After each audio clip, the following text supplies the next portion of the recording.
Mayim Achronim. Obviously, this is the Siyam and Ervin's first parak that most of you are at. Ervin Daf Yud Zayin Amud Aleph taught us Mayim Rishonim Achronim Chayva Amar Rav Yehuda Breder of Chia Mipnei Ma Amru Mayim Achronim Chayva. What is the reason that Mayim Achronim is a Chayva? Because Shemelach Sidoimis Yesh Shemisame Eseinayim. It's also Gemara in Chulin and also Gemara in Brachis. So from this Gemara itself, we're learning that there's a chiyuv, seemingly, and I know we have some yekis, not that they're emotional yekis, but I know that we have yekis in the room, so b'siyata d'shemaya, we will get there. So we're learning reason number one is melech sidaimis. There's a Gemara in Brachos, which I'm sure you all looked up, Daf Nun Gimel, that says, Yadayim mizuhamois, Pesulois lebracha, that your hands are filthy, literally, and you can't make a bracha. So the real question is that the Gemara in Brachos quotes a pasuk for this din, and our Gemara doesn't quote a pasuk. The Gemara in Brachos says, Viskadashtem, Elu Mayim Rishonim, Vayisem Kedoshim, Elu Mayim Achronim. Anyone who's learning Sil Sisharim Yemi, we just learned Visem Kedoshim, which is Kadesh Atzmacha B'Mutter Lach, which is the whole Yisayid of Precious, ayin in the Mesil Yisharim Parak Yud Gimel. But the question is, why do we need two Gemaras? One Gemara says it's a pasuk, and one Gemara says it's a chiyuv, seemingly it's din derabanan. So we have multiple mahalchim. The first mahalch is Taisvis. Taisvis says it's an asmachta, which I guess is the classical mahalch. Anytime you have such a question, pasuk is an asmachta. What's the real reason? Says Taisvis, melech staimis. The Rosh says that no, the pasuk is because of a mitzvah. There's a mitzvah, and this might answer your question, the Gemara. I was thinking about it. The Rosh says that the pasuk is a mitzvah, and because of Melech Sedaimis, they made it a chiyuv, which obviously that's the very strong lashon. Mayim Achronim Chayva. I don't want to get people lost. It could be that's the reason why the Gemara asks by us. And what about someone who measures salt?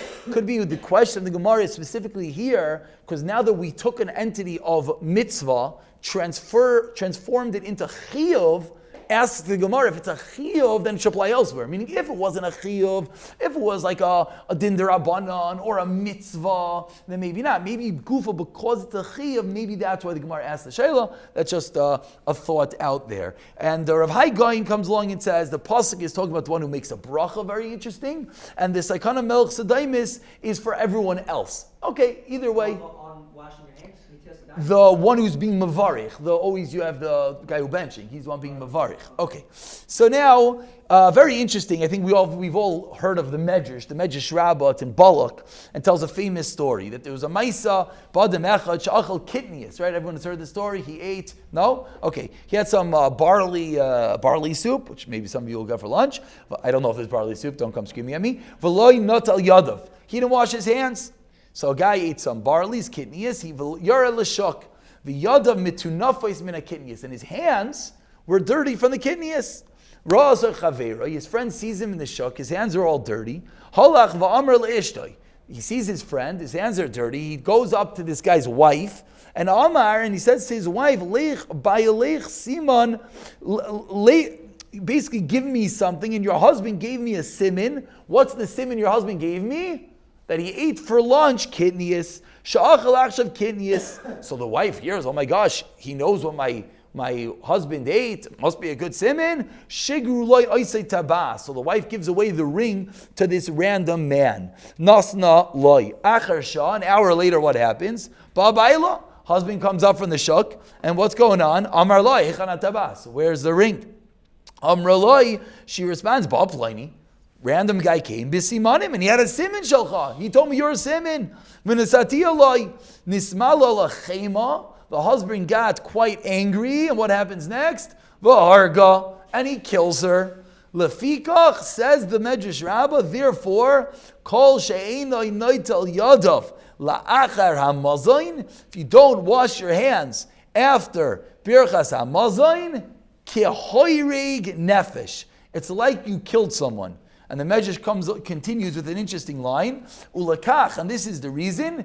Hizra HaKadosh Baruch Hu es Yisrael afilu b'mitzvah kala. Hashem warns us even about a small mitzvah, as the pasuk in Devarim says, Ki lo davar reiku michem, ki u chayechem, that afilu b'davar mitzvah, that it seems in your eyes, shataraya isa reika v'kala, b'chayim v'arichos yamim. So the Medrash points out both sides of the coin. On one hand, to not wash your hands is kilo hayregis hanefesh, if you killed someone, and to yesh wash your hands brings you Harichos Yamim. The Marsha and Chulin says similar. He says the lashon Aveira Geireres Aveira.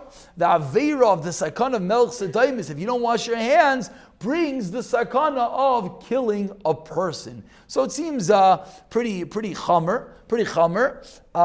Just one more, the Sefer Charedim, which is also the Shaz Chuvas Min HaShemayim, comes along and they say very interesting. V'chol davar shepek kedusha.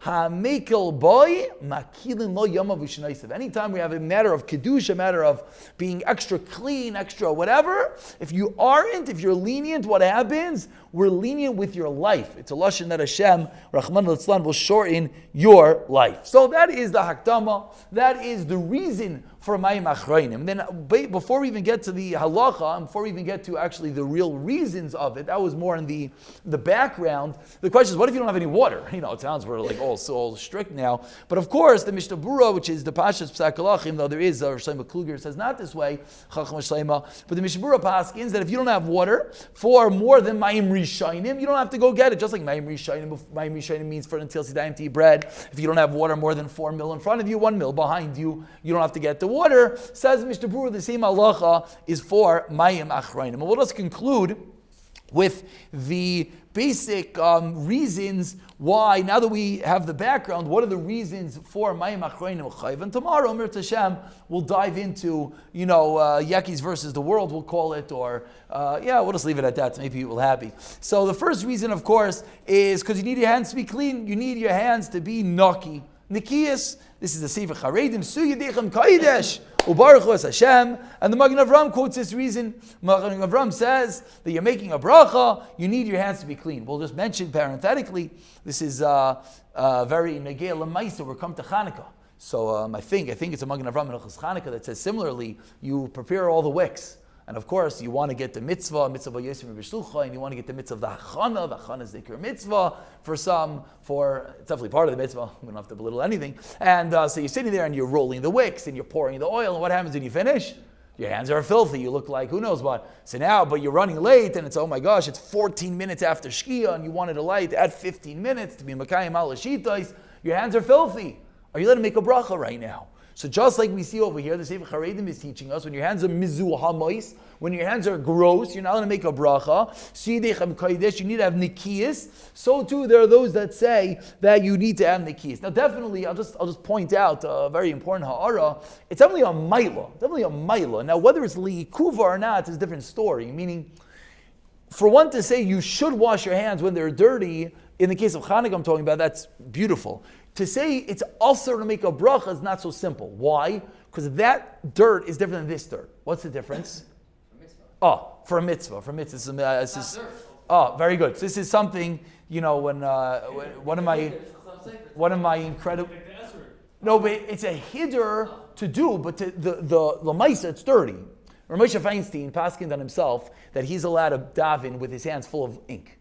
Hands full of ink. You look at Shulchan Aruch, it seems like you can't daven with ink in your hands. It's disgusting. Moshe said he's a sukkah b'dam in our Lashanis over here. He's like a painter. Moshe is always busy writing. Obviously, in days of paint, quills, and ink, you get ink in your hand, it's hard to get off. So he said he's allowed to daven with it. But so just the reason I mention this is because when I wrote the halacha in Hilchos Chanukah, I think the original version I wrote that it's forbidden to make the bracha with your hands full of oil, or I don't remember the exact wording. One of my incredible halachic editors pointed out it's not aser, because yesh ladun, you can be machalik, the rayas that we're seeing over here not necessarily apply to Chanukah, because by Chanukah it's dirt of a mitzvah, which is not the same thing. That's one reason is Yidayim Nikiyas. The other reason we already mentioned is Melech Sedaimis. And the third reason, again, so we had two reasons that were coming from Gemara. The third reason is the Zoyar Al Pi Kabbalah. And B'siyat Ishmael, I'll pick up from here tomorrow.